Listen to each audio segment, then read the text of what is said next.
on the worldwide stage. President Trump's Justice Department will do everything to protect you and to support all men and women who wear the badge in this country. We are fully committed to ensuring our local law enforcement officers have access to the resources, tools, and manpower you need to do your jobs. That means boosting recruitment and retention. We want the best and brightest to join your ranks just like you, and we want them to stay in your ranks. Last month, we announced $57 million in grant money available for law enforcement agencies to hire police officers. Through this funding, we anticipate nearly 1,200 new officers will be hired around the country. We're helping to pay for police officers' overtime and supporting President Trump's no tax on overtime. We've also made millions of dollars available for mental health and wellness programs for you around this country. We know how important that is. We're aggressively prosecuting criminals who assault law enforcement officers. We will not tolerate attacks on police officers. Since January, the department has brought 138 cases in 33 states against defendants who have assaulted our officers. Additionally, the DOJ will no longer target police departments with bogus lawsuits and bogus investigations. We are dismissing lawsuits filed by the Biden DOJ against police departments in Louisville, Minneapolis, Albuquerque, and more. We're ending meritless investigations into Phoenix, Trenton, New York City, Oklahoma, and elsewhere. We're also ending consent decrees that take control away from you, destroy morale, and increase violence. Instead, we're working with local law enforcement to give you the tools that you need to make our streets safer. We believe in backing the blue, not just in word, but in action. The Biden administration slandered you, defunded you, and undermined your service. But we stand with you, we honor you, and we will not abandon you. Thank you on behalf of President Trump, the Department of Justice. We are 100% committed to standing with our nation's law enforcement. God bless you, and God bless America. Thank you. Thanks, Pam.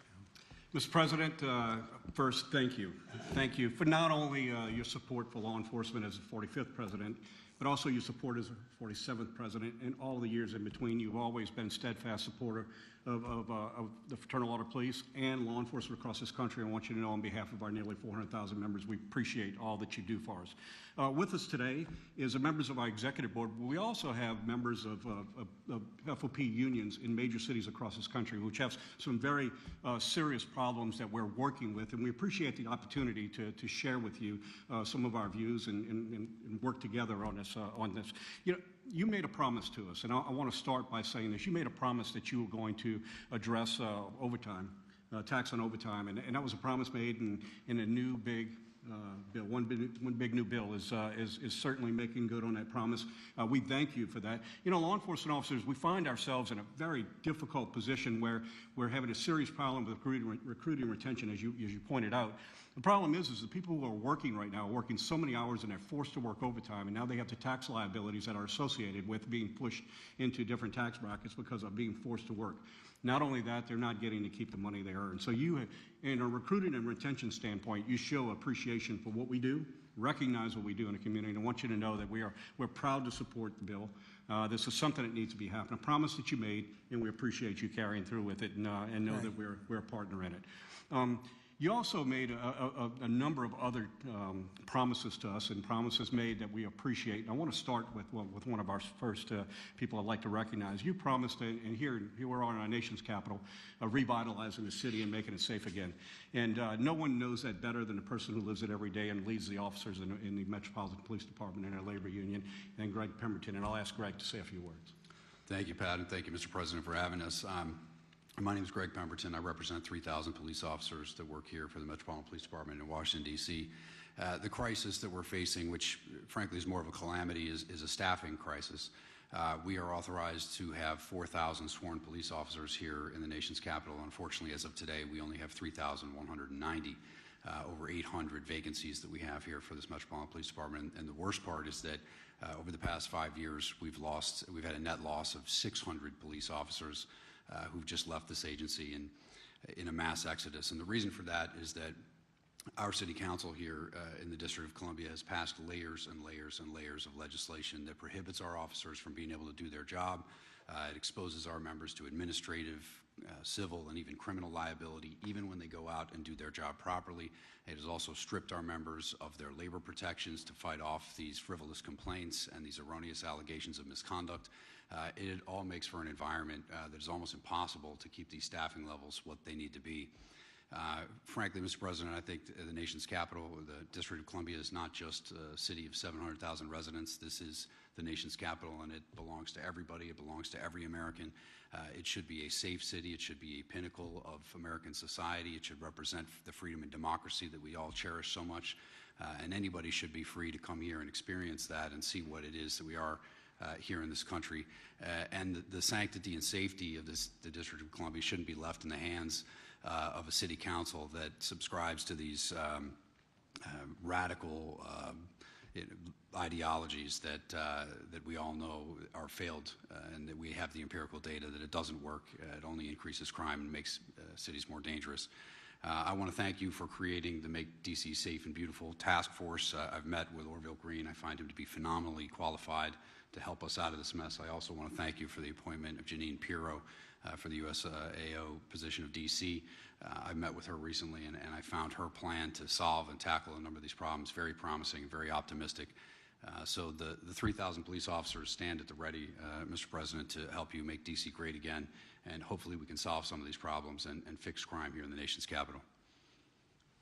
Thank you very much. Mr. President, it's the topic of the day. Pretty much every day now is the unmitigated disaster that has created in cities across this country with the open borders. And all the problems that it has done for quality of life, it's done for our safety within our communities, safety of the officers that work in the communities, and you've been a great advocate of putting us back together. And I'll ask our Vice President Joe Grimaldi to touch on. President Trump, I think I'd be remiss if I didn't start by saying thank you. Thank you for the incredible efforts by you and your administration to deport these people who have come to our country illegally and then refuse to follow the very laws that we hold so sacred. Our officers, especially in sanctuary cities, are tired of arresting the same people over and over again who never should have been here in the first place. We have lost friends, co-workers, unimaginable trauma to American citizens and families. And the most frustrating part from a law enforcement perspective, what it was 100% avoidable. And now we have judges who are standing up for gang members, murderers, robbers, rapists, blocking deportations, obstructing the very will of the American people. It's a disgrace.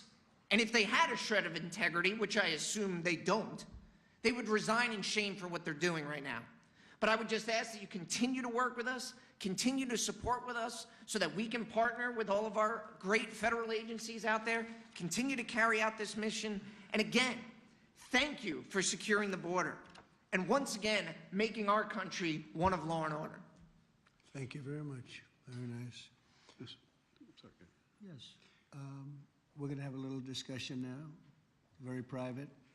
And I just want to thank you all for being here. And thank you very much, media. Appreciate it. Thank you very much. Mr. President,